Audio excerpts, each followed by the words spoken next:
nasa gobyerno at narinig ko niya sa mga discussion sa bahay namin habang kumakain kami na pinakamalaking problema ay ang pinakamalaking corruption ay nasa DPWH.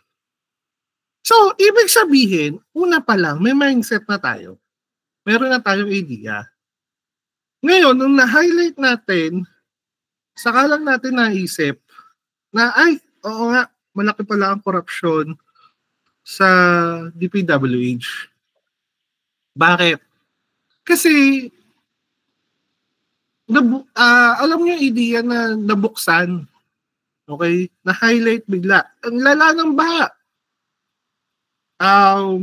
Lalo-lalo sa Manila, QC, bigla kayong binaba. Sino ang taga-QC dito? QC. Malala ang baha. Melody. Malala ang baha. Yes po. Yes po. Binabaha kayo dati? Hindi. Johnny Cal? Hindi po. Malala ang baha. In fact, pati sa amin, dito sa Etivac, madalang na madalang yung umaapaw o yung ilog sa malapit sa amin. Madalang na madalang to the point na inaabot yung bahay namin. Madalang na madalang. Pero nangyayari. So, sino sisihin natin? Some people say, kasi sumobra yung ulan. Okay, apakalakas ng ulan. Diba? Some people say na sumobra yung lakas ng ulan. Diba? Hindi kinaya ng mga kanal. Yung ating kalye. Hindi kinaya yung lakas ng ulan. Hindi kinaya ng kanal yung ating lakas ng ulan. Okay? Masyadong malaki ang volume ng ulan para do sa mga nagawang kanal. Para sa mga nagawang waterways. Hindi naman nagbabago ang perspective ng climate change. Sinasabi na ang climate change ay palala ng palala. So, kung halimbawa palala ba siya ng palala, dapat ba maging maliit pa rin yung kanal natin or dapat ma-improve yung mga waterways natin? Bumabaha, nagbabara. Isang perfect example ng pagbabagong idea is sa new public administration to new public management is yung private to public sector, yung public sector to private. Halimbawa is yung NAIA.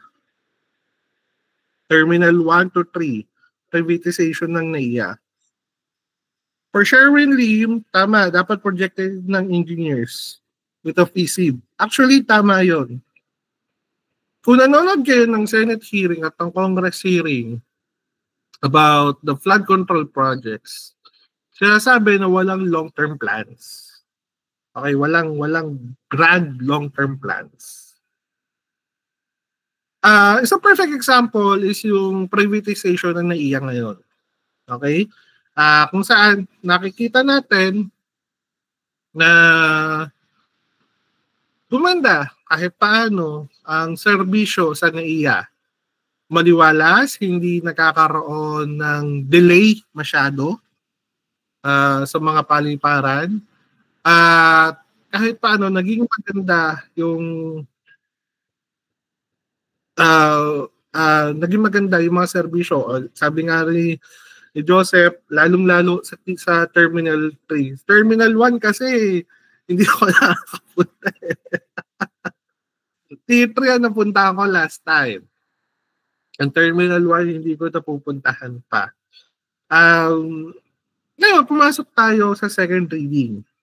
For REA, bawat project-based ayon planning ay aligned with drainage plan in urban plan.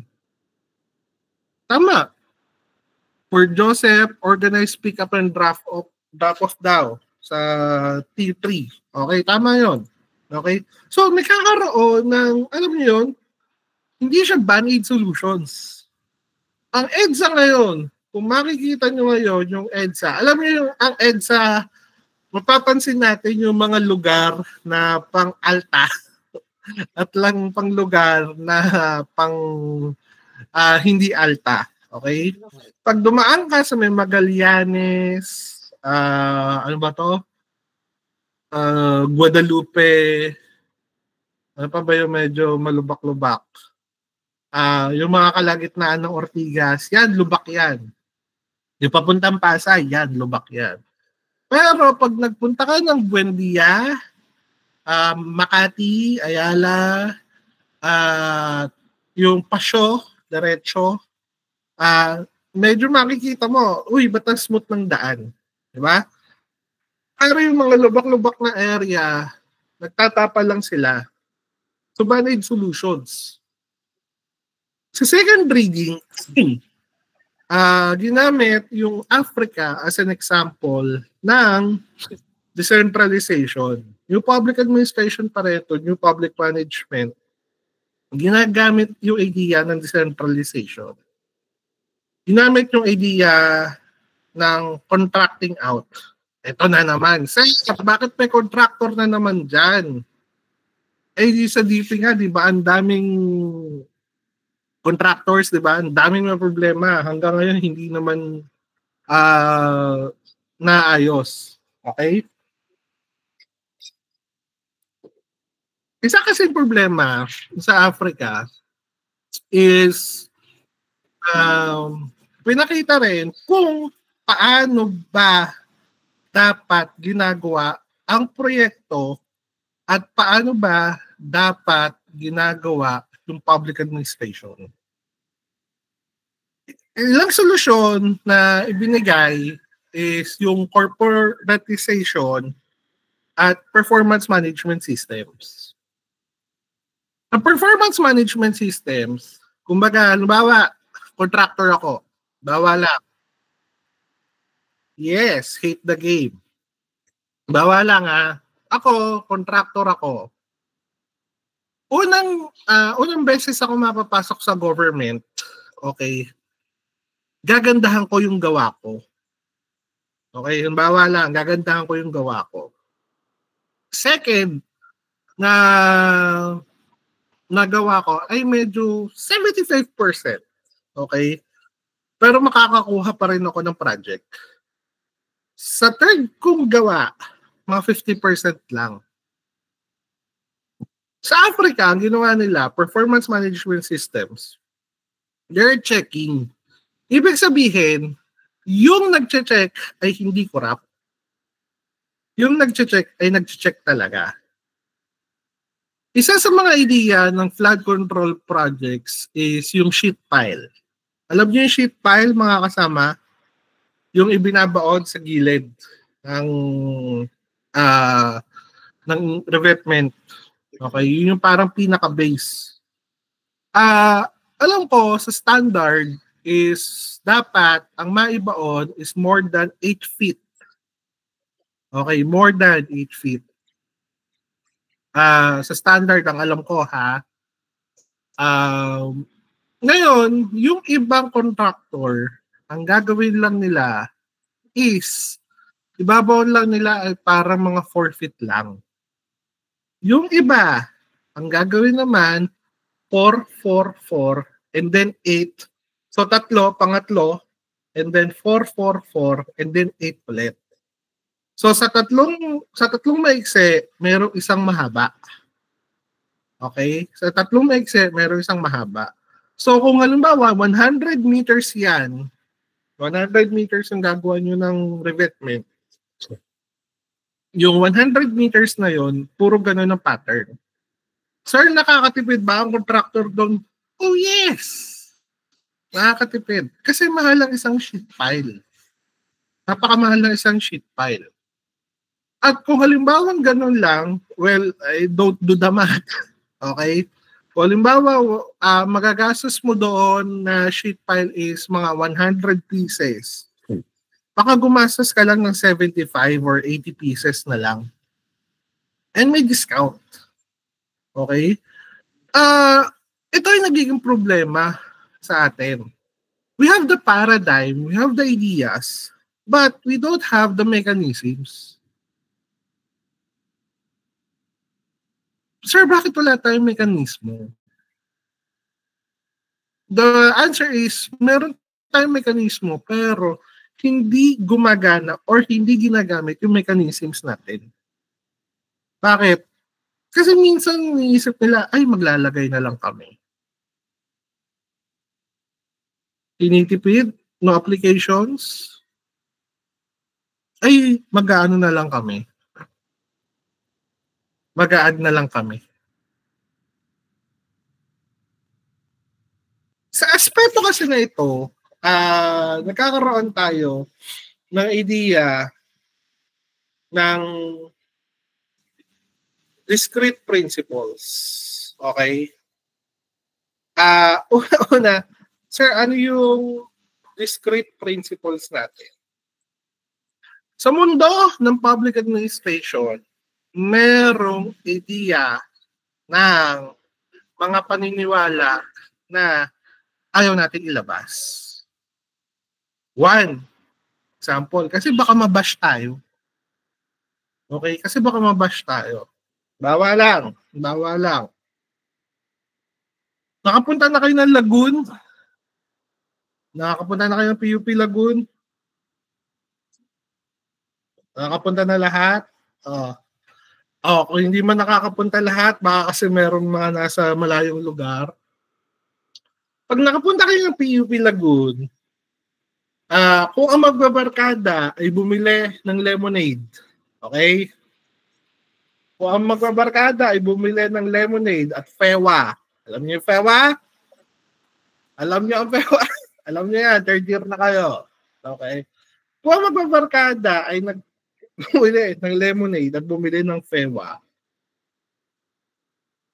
pero ikaw, ayaw mo ng lemonade, gusto mo Milo. Okay? At ayaw mo ng fewa, gusto mo one-piece chicken doon sa may Magnolia, malapit sa daanan na papuntang Ming. Okay? Galing Lagoon. Pag hindi ka bumili, syempre mag-aasara yun yan. Uy, RK. You know what is RK? You know what's RK? Rich kid. Okay. Mag-aasara yan. Ngayon, dahil ikaw ay meron kang principle, pero itatago mo siya, hindi mo gagawin ngayon yung principle mo na bumili ng Milo at bumili ng one-piece chicken.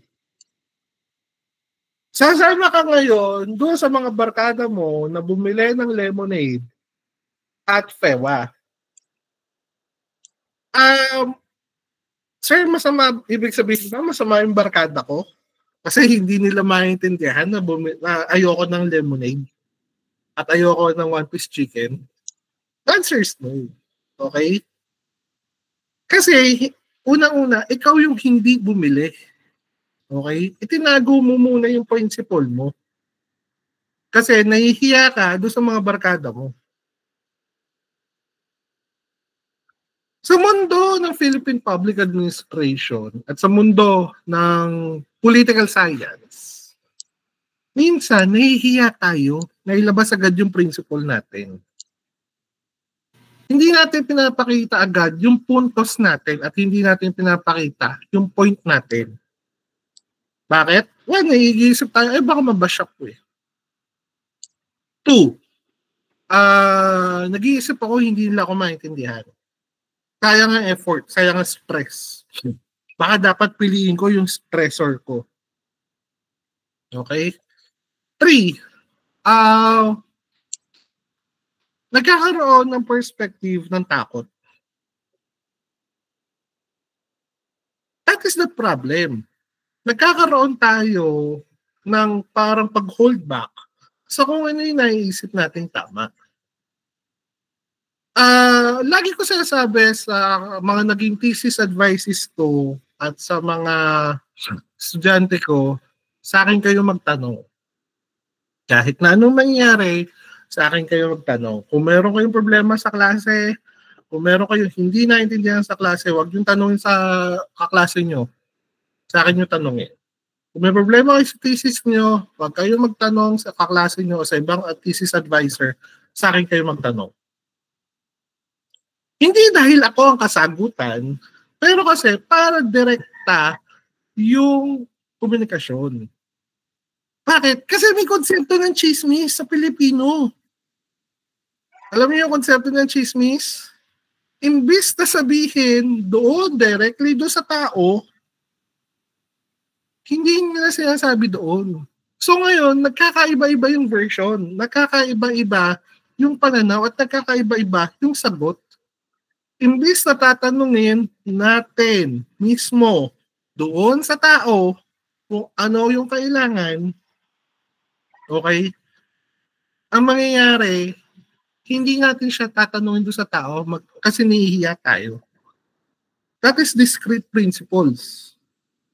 Second, sa second reading, sinasabi yung idea ng politics and policy making. Sa politics and policy making, sinasabi dito yung konsepto ng politika sa paggawa ng polisiya. Bawa. Sir, magmi-meeting ba tayo? Bawa lang. Magmi-meeting ba tayo? Ako, pag tinanong nyo ako, sige, mag-meeting tayo sa ganitong date. Ang bawa lang, September 20, mag-meeting tayo. Ikaw, bawa, naisip mo na, hindi pala ako pwede ng September 20. Kasi may swimming pala kami. Kaya, hindi pala ako pwede ng September 20. Kasi may naipangakong kong lakad. Okay?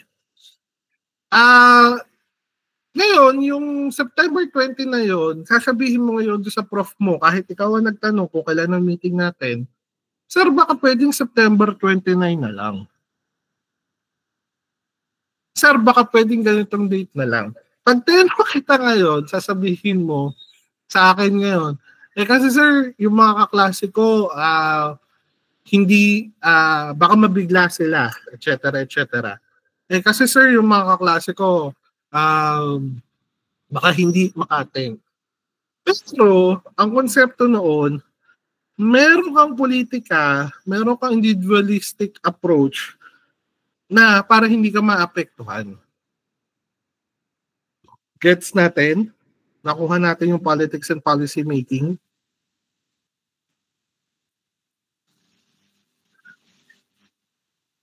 Tri. Gising pa ba? Yes, sir. Tri, hindi ko kayo nakikita, ha? Yes, Miss Intalan. Hindi ko kayo nakikita. Isa lang may camera.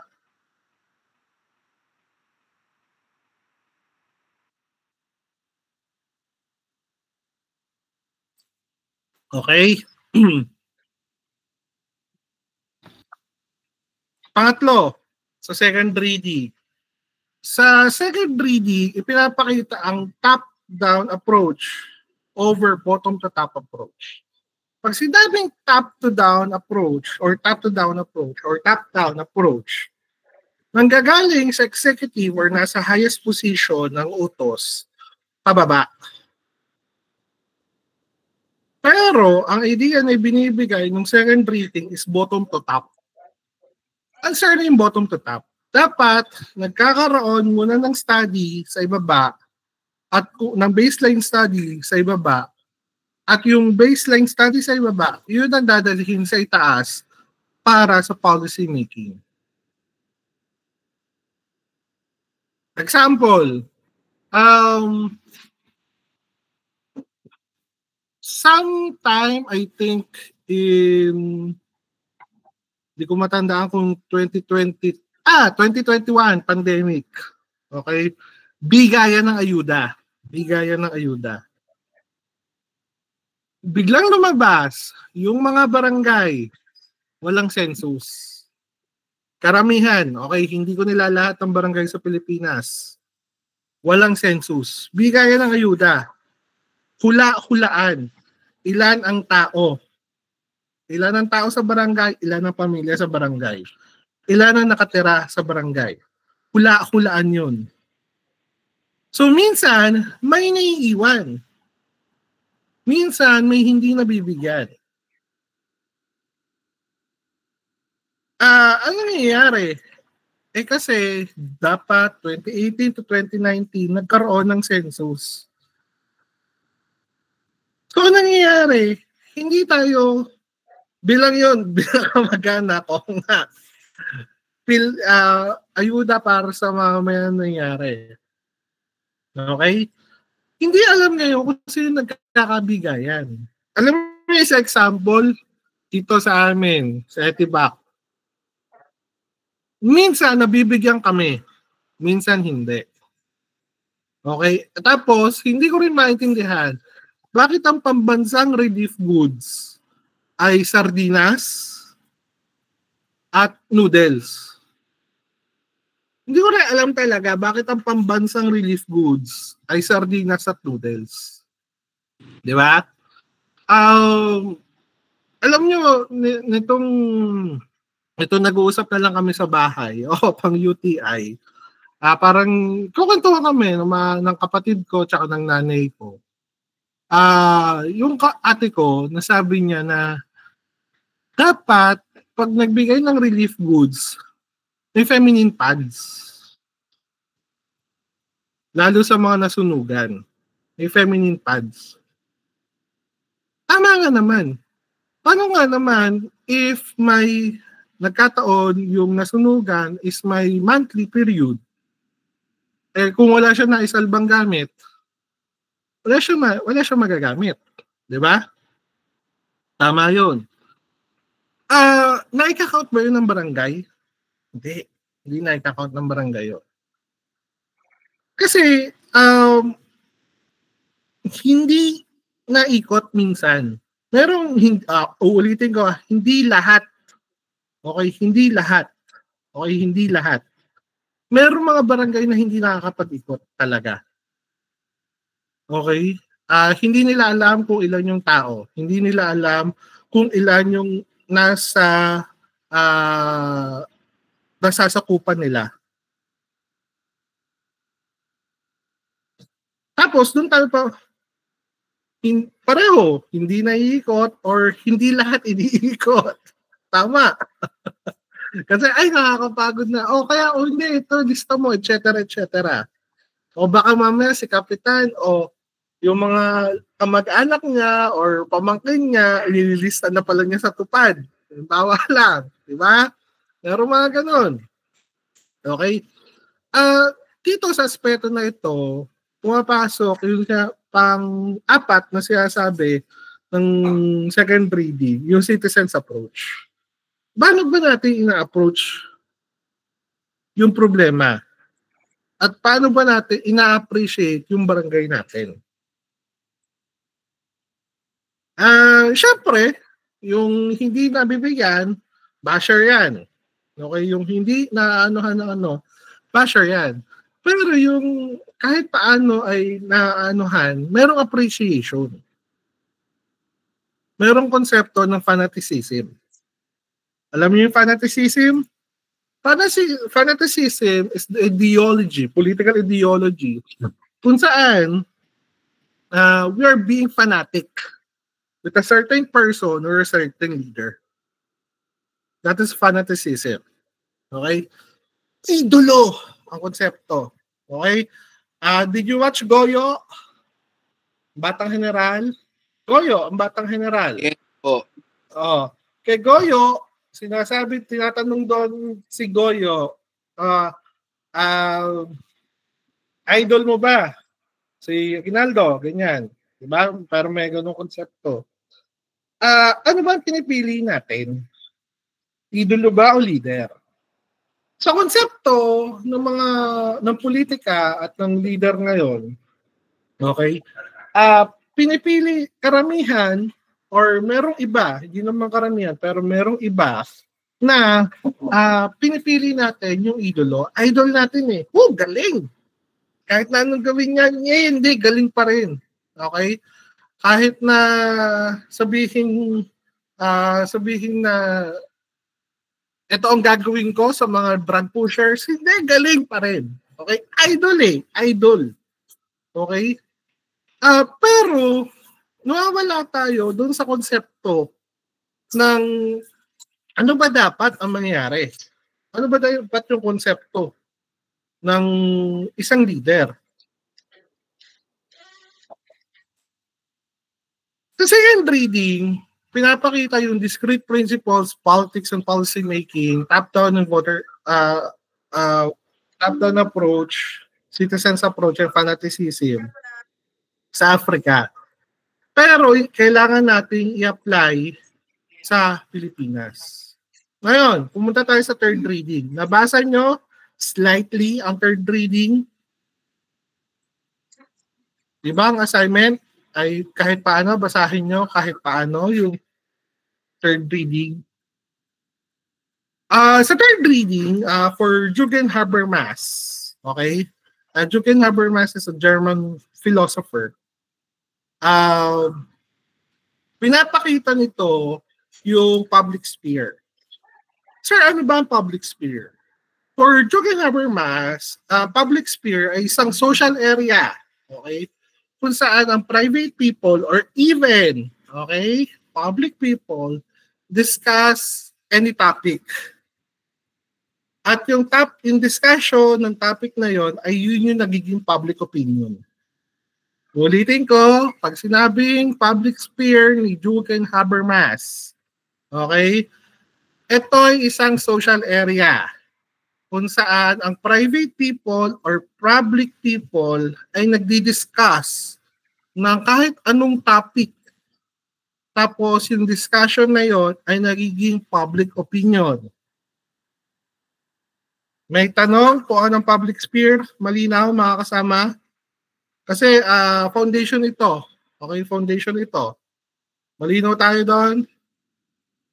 Sir, ang hirap ng perspective mo kay public sphere. Okay. Sa ordinaryong Pilipino, okay, tatawagin natin ng public sphere, pero sa klase lang natin, ha? Para lang mas maintindihan natin. Tatawagin natin ng public sphere na chismisan na may kasamang opinion. Okay? Ang public sphere ay chismisan na may kasamang opinion. Langya kayo, baka gamitin nyo na ibang prof nyo. Sa atin lang, para mas maintindihan natin. Okay? Chismisan na may kasamang opinion.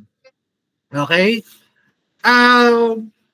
Kay Lubnaw noong 2012, sinatawag niya ang opinion, ang public sphere as opinion atmosphere. Okay? Calculation ito ng social kwentong barbero, pwede rin. Calculation ito ng socio-psychological tendencies na may provoke reactions. Okay. Ang opinion atmosphere para kay Lubnaw in 2012 ay isang socio-psychological tendencies na may provoke reactions, expected reactions. Sir, paano yun? Ganito yan. Babalik tayo sa magbabarkada na nasa Lagoon. Bumili yung lahat ng fewa at ng lemonade. Merong isang barkada na bibili ng Milo at ng one-piece chicken. Okay? Pag binili niya yun, kung halimbawa, binili niya yung Milo at one-piece chicken, meron siyang expected reaction doon sa magbabarkada niya. Ano yung expected reaction niya sa magbabarkada niya? 1, aasarin ako nitong mga to. You're so RK. Oh my God. Okay? Aasarin ako ng magbabarkadang to. You're so RK. 2, napakayaman mo naman. Oy, ilibre mo naman kami. Okay? 3, NR. You know what is NR? No reaction. Okay? NR lang. No reaction. Wala tayong pakialaman sa PUP. Kung gusto mong Bumili ng 2 lemonade, bahala ka sa buhay mo. Okay? Okay, may pambili ka, bahala ka. Okay? Pero, itong iniisip kasi natin dito, yung expected reactions natin, is also creates public opinion. And also creates our opinion. So, dahil nagkakaroon tayo ng opinion sa sarili natin, nagkakaroon tayo ng idea sa isipan natin, ay, ito yung magiging reaction ko. Ay, ito yung magiging reaction nila. At minsan, ang nakakatakot doon sa individual, ay pinangahawakan niya na totoo yung opinion na yun. Yun ang problema minsan sa politics at sa public administration. Yung opinion na yun, kahit wala siyang supporting document, kahit wala siyang supporting idea, iniisip natin, yun ang katotohanan. At ipapasok natin sa sarili natin na, ay hindi ganito siya. Ay hindi ganito siya. Kaya nga sa atin, sa mundo ng public administration, we're evidence-based. Diba? Okay, sinasabi mo ganyan. Patingin ng dokumento. Patingin ng chat ni Sir Mike. Misinformation. Tama yung kay Ms. Munyo. Patingin. Nasaan? Nasaan ang chat ni Sir Mike na magsisynchronous ng 20? Nasaan? Wala. Diba? So, pinaniniwalaan natin na yun ang totoo. Pero ang problema, doon sa third reading, okay, ito yung isang pinapakita. Mass media forms public opinion. In a world full of vloggers, okay, in a world full of vloggers, especially in the Philippines, in a world especially of so-called political scientists, okay, many political scientists. Actually, natutuwa ako minsan sa SOCMED Dami experts. Pag may NBA, PBA championship, basketball experts. Okay? Pag may laban si Pacquiao, boxing experts. Okay. Sa breakup ni Julia at ni Gerald, relationship experts. Okay, di ba? Medyo, kasi may problema si Gerald. Lagi na lang kay Bea, kay Maha pa lang, kay Kim pa lang. Ganyan na siya, di ba? Etc. Ito pa malupit. DPWH flood control issue. Ay, civil engineering experts. Di ba? Galing, di ba? Ganun na SOCMED. Pero kasi, ang naging problema, dahil sa mga pangyayari na yon, sa binibigay ng vloggers, binibigay ng mass media, people create public opinion. Si Senator A pala kasama doon, hindi pala talaga siya safe. Si Senator B pala ganito. Mukha lang siyang banal, pero meron din pala siyang kickback sa mga flood control projects, etc. So, yung public administration ngayon, yung public opinion ngayon is nagiging public administration. Ang tanong, yung public opinion na naging public administration, nagiging new public management ba siya? The answer is no. Okay? Kasi, yung public opinion na naging public administration, naging echo chamber siya ng opinion. Nagkakaroon ng policies, so-called policies, dahil sa public opinion. Ngayon ito, I want you to type your answers. Last Sunday, hiningan ko kayo. First question, ano ang status ng good governance sa barangay? O pwede sa barangay, sa probinsya, sa city or municipality nyo, at kung possible, sa probinsya nyo. Type your answers. Ano ang status ng good governance? Di ba pinag-isip po kayo? Ano ang status ng good governance? Type your answers for the first question.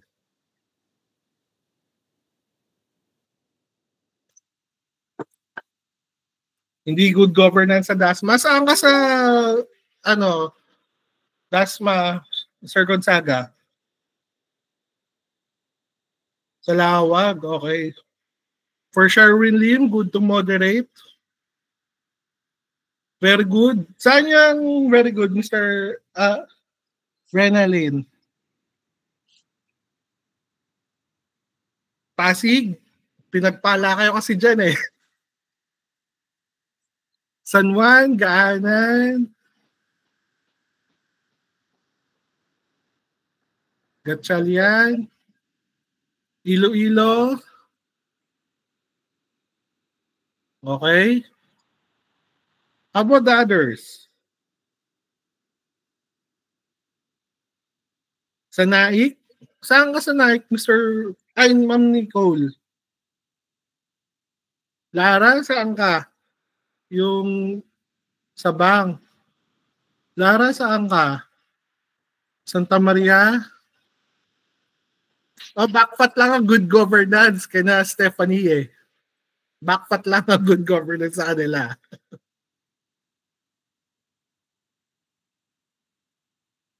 QC, good governance. 43 tayo, ha? 43 kayo.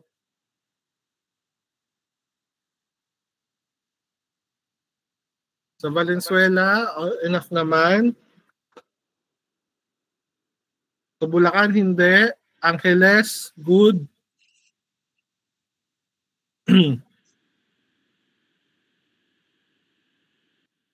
Manila, good governance. That pass for Imu, sakto lang. Malabon, baha pa din. Transparency sa Maynila. Good governance sa Navotas. Caloocan South, SGLG. Hindi mo ramdam. Okay? So alam natin ha. Second question. Okay. Adequate ba siya or enough doon sa mga tinlight nyong napapansin yung status ng good governance or hindi? Type your answers.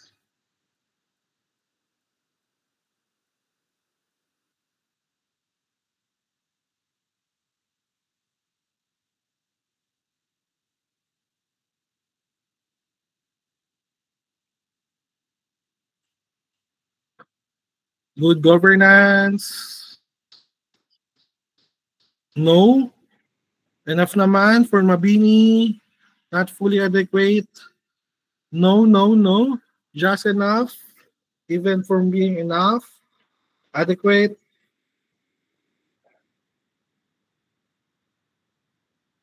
Valenzuelanos. Yan. Okay, enough naman. Goods, goods, goods. Okay. Adequate. Now, here's the third third question. Type nyo yung possible solution bukod sa pagboto ng tama. Naisip nyo ha, ayoko ng AI. Naisip nyo. Ano yung possible solution na naisip nyo mula doon sa observations nyo? Involvement?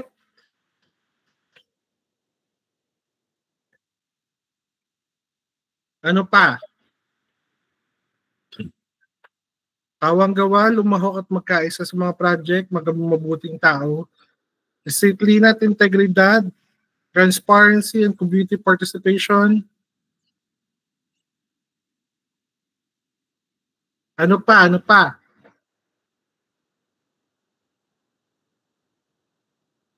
Transparency sa mga citizen na sasakupan. Ano pa?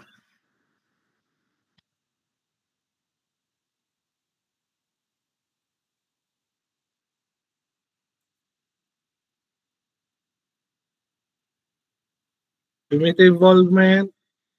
Mag-start sa sarili. Encourage participation. Like attending back. Educate the voters. Tama. Ano pa? Ano pa? track record, transparency, political dynasty at nepo babies, pagboto, community involvement.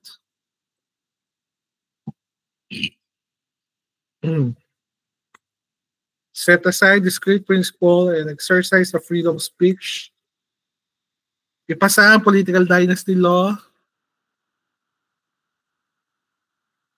Okay? Pantay na pagbibigay ng public service.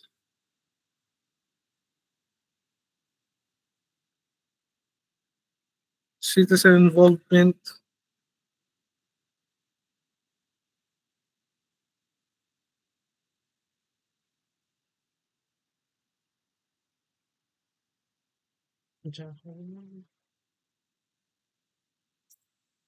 Empowering education of citizens, including me, about their rights, local government structures, budget cycle planning processes, etc. Okay. So, sa ideya natin, hanggang ngayon, hindi pa nila maipasa kasi involve ang relatives nila. Actually, madami. Yes, anos yun. Leaders na may integrity para magbigay ng magandang halimbawa. Yes. Actually, the three readings signifies and explains on how new public management gives or wants development over time in the aspect of service, capacity, at people. Okay. Yung new public management ay nagbibigay ng idea or binibigay or gustong-gusto niya ibigay yung development over time para sa service, sa kapasidad, at sa tao. Nagkakaroon na tayo ng idea na, dapat pala ganito. Dapat pala ganun ang gawin. But as public administration students, including me, okay, I'm a public administration student, since I'm still in doctoral dissertation writing, we're challenged to have a balanced approach. Ito yung binibigay ng good governance sa atin. Dapat parating kung ano ang makakabuti para sa tao at hindi para sa sarili. Ngayon, mainit ang usapin sa good governance, lalo na bukas may call for better governance sa Luneta at sa EDSA Shrine ng alas 2 ng hapon at 9 a.m. sa Luneta. Pero ang tanong kasi, every people ba ay nangihingi or naghahanap ng governance, ng good governance, umpisa pa lang? Lahat ba ng tao o karamihan ba ng mga Pilipino ay nanghingi ng good governance? Umpisa pa lang? Bukas? Baka? Yeah. The answer is no. Kaya tayo bumobo. Okay? Kasi, bakit? Kasi parte siya ng kultura ng mga Pinoy. Alam nyo, parte siya ng kultura ng mga Pinoy. Sir, paano parte ng kultura ng Pinoy ang hindi paghingi ng good governance? Kasi nga, laging inuuna ng Pinoy ang pamilya. Values natin yun eh. Okay, lagi, kung ano yung makakabuti para sa pamilya natin. Ano ba ang dapat para sa pamilya natin? Ano yung maiuwi? Ano yung maisasyaro natin sa pamilya natin? Tama, mali. Di ba lagi nyo iniisip, teka, mag-uwi ako para sa anak ko. Mag-uwi ako para sa nanay at sa tatay ko. Mag-uwi ako para sa bahay. Okay? Pero ang tanong, masama ba yun? Yung ganong ideya, yung ganong kultura. The answer is both yes and no. Okay, the answer is both yes and no. No siya. Hindi siya masama kung yung pagsama-sama nating pag-intindi para sa pamilya natin ay ginagawa natin para sa lahat. Yes siya kung individualistic ang approach. Doon siya nagiging mali. And as students of 21312, good governance and social responsibility, we should be social responsible. Sige nga, socially responsible kayo kung ano kayo. Pag kumain kayo ng candy sa labas, bumili kayo ng candy. Saan nyo tinatapon ang pinagbalatan ng candy? Sa kalya, sa bulsa. Pag walang basurahan. Sa kalsada. Kinikip sa bag yung iba. Alam nyo, noon, nung nasa Letran ako, para akong pulis eh. Pag may nakita ako sa Jante, nakita ko kumain ng candy. Habang naglalakad ako, palabas ako ng intra, pauwi ako Etivac. Nakita ko nagtapon, sisit-sitan ko yung bata. Psst. Basura mo. Kasi yun yung isang maliit na bagay that we can contribute. Oh, sa fast food. Pag kumain tayo, iiwanan natin lahat. Bahala ka dyan. Hindi mo pagpatong-patungin naman natin. Pwede yun. Hindi lahat nagkiklay-go. Hindi lahat nagpapatong-patong ng pinagkanan. Kung nag-aaral tayo,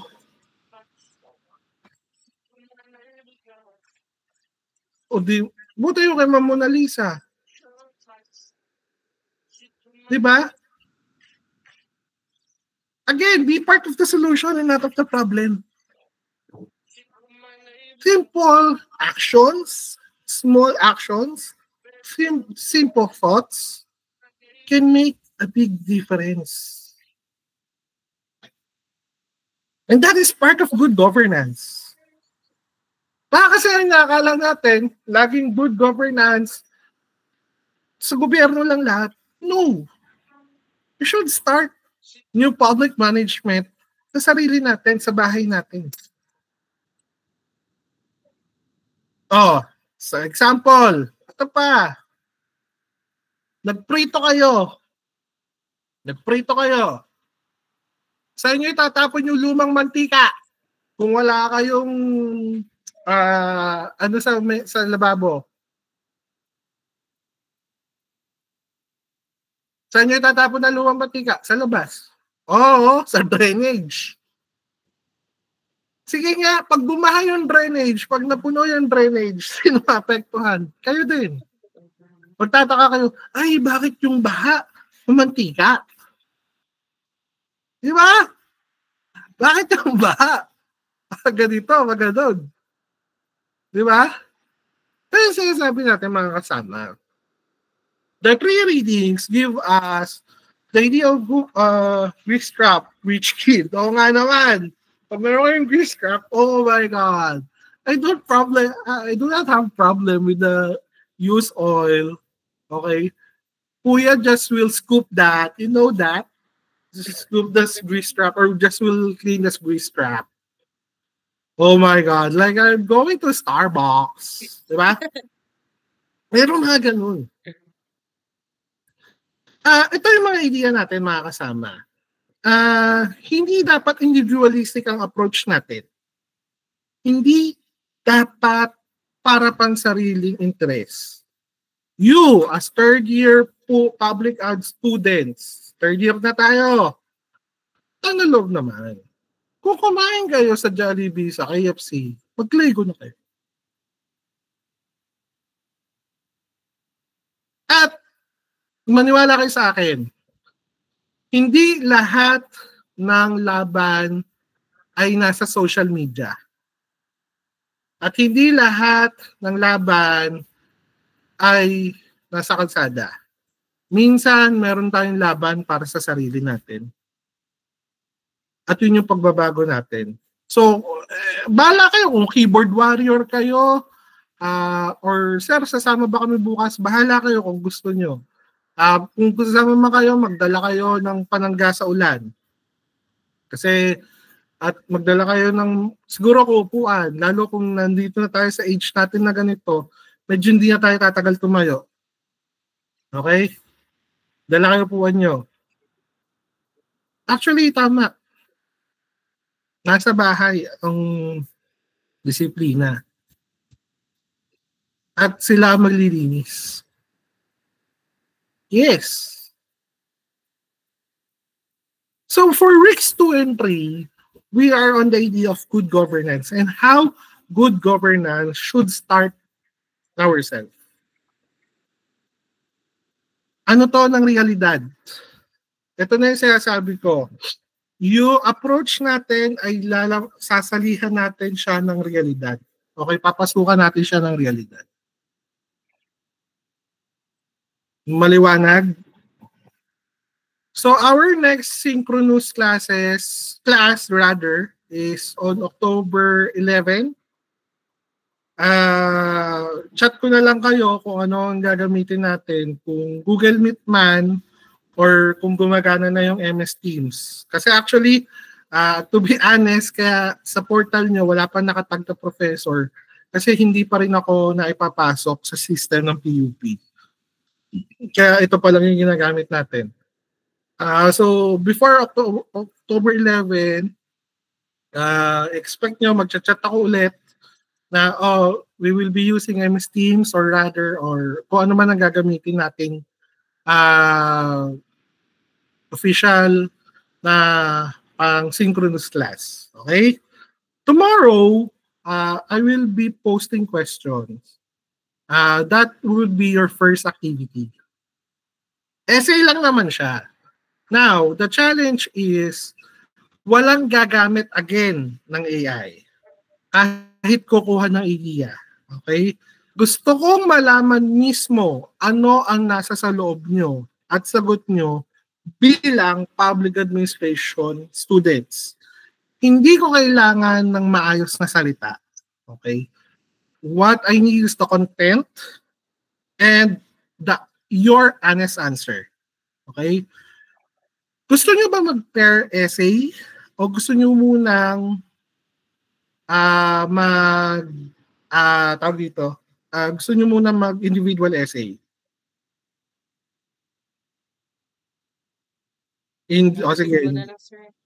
Sige, mag-individual muna tayo. For how many words, sir? Wala muna akong limit. Wag lang naman 3 paragraph. Wag lang naman 2 paragraph lang, ha. Putang na loob. O minimum 3 paragraphs. Sir, walang limit muna tapos wag naman Hindi wag naman kayong bababa muna. Okay? So maximum number of pages, walang limit, okay? Pero utang na loob, wag naman 2 paragraphs lang, ha. Utang na loob, wag naman. Okay. Tapos bahala kayo, sige, mag-Taglish muna kayo. Kung gusto niyo yung Taglish muna. Sa ngayon, ha, sa first activity lang. Sa ngayon. Okay? Ulitin ko, walang gagamit ng AI kahit na Ngayon, supposedly, ang deadline ko is before the second synchronous session. That would be October 11. Okay?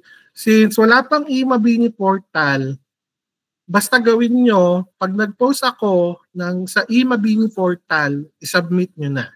Basta gawin nyo na muna.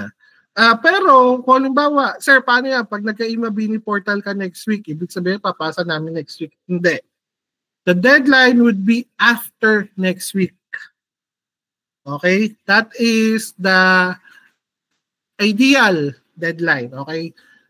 After this week rather. Okay? So kung halimbawa magka-e-Mabini portal ako ngayong week, huwag kayong mag-alala, hindi ngayon ang deadline. Okay? Next week pa. Antayin nyo lang. So, sir, paano yun? Kung halimbawa wala pang e-Mabini portal ng week na yon, hawakan nyo muna yung document nyo. Okay? Malinaw. Kasi para hindi na kayo mag-email, etc. Kasi mahihirapan pa kayo, mag-email kayo, kung may e-Mabini portal tayo, submit lang tayo ng submit. Okay? Antayin lang natin. So tomorrow, as part of our synchronous activity, I will post the question. Okay? Sir, ano oras? Of course, 7:30. Unahan ko na kayo, guys. Unahan ko na kayo. Yes. Yes. Kapag nag-post ako sa Imabini. Unahan ko na kayo, mga kasama. Hindi ako nalilate. Very, very, very, very, very madalang akong malate. Kung malilate man ako, I will chat you sa group. Kaya ako nagpagawa ng group. Kung may mahanap na kayo mga estudyante ko noon na luma, kahit tanungin nyo sila, kung ang klase namin 7:30 pumapasok na ako sa pinto. Or 7:30 nagdadasal na kami. Okay? Hindi ako nalilate, maniwala kayo sa akin. So, asahan nyo na, ang klase natin, kung 7:30 ang synchronous natin, 7:30 nagsisynchronous na tayo. Okay? May tanong po. May tanong? Wala? I know this is a petty request, okay? But I want to know your reaction on our discussion today. You may PM me in Messenger for your reaction sa discussion natin ngayon at sa klase natin. This is a petty request. But I just need it for medyo paano ba ako mag-a-adjust sa PUP. Sa Letran kasi or sa mga dating schools na pinagturuan ko, nagamay ko siya eh. Pero sa PUP kasi dahil I find PUP students intelligent. Sabi ko nga, ang mga estudyante ng State U ay napakalayo sa mga estudyante ng private. Okay, kung sa private, hahanapin ko pa isa-isa yan. Sa PUP at sa State U, sila ang lumalapit sa prof dahil gusto nilang matuto. Okay? Any questions? Any questions? Hearing none, let's last screenshot for the day. Please open your cameras.